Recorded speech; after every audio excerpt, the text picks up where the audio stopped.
And we're getting you breaking news. Union Home Minister Amit Shah will be visiting Kolkata. The schedule is going to be a packed one where he's going to inaugurate the Santosh Mitra Square Durga Puja Pandal, where the theme this year is Operation Sindoor. After inaugurating the Puja Pandal in the Santosh Mitra Square, he will visit Kali Ghat, Kali Mandir, which is very close to where the Chief Minister of the state stays, and he will offer his prayers. Previously also he had visited this revered temple.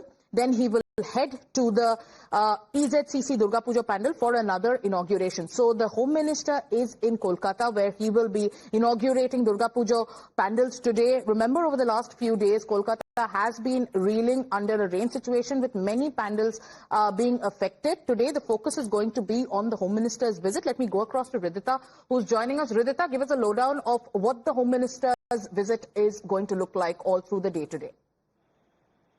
Yes, yesterday Home Minister Amit Shah had already reached Kolkata at 10:50 p.m. and he was staying at the Westin Hotel near Newtown. But today from the morning around 11, we're expecting him to come to Lebutala Park, which is a Santosh Mitra Square Pandal, which is reflecting Operation Sindoor through their work this year.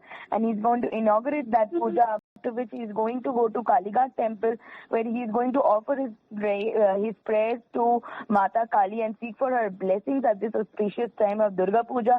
After which he will also lead to EZCC, where BJP this year is going to host a Durga Puja. So he will be inaugurating that, after which around 3:30. Only for the want of time, Ridhita, I have to interject. We'll have to take a short break right now, but our focus through the day will be on the Home Minister's Kolkata visit, with the focus on the inauguration of Durga Puja Pandals. With that, viewers, it's time for us to take a short break. We'll be back with more news and updates.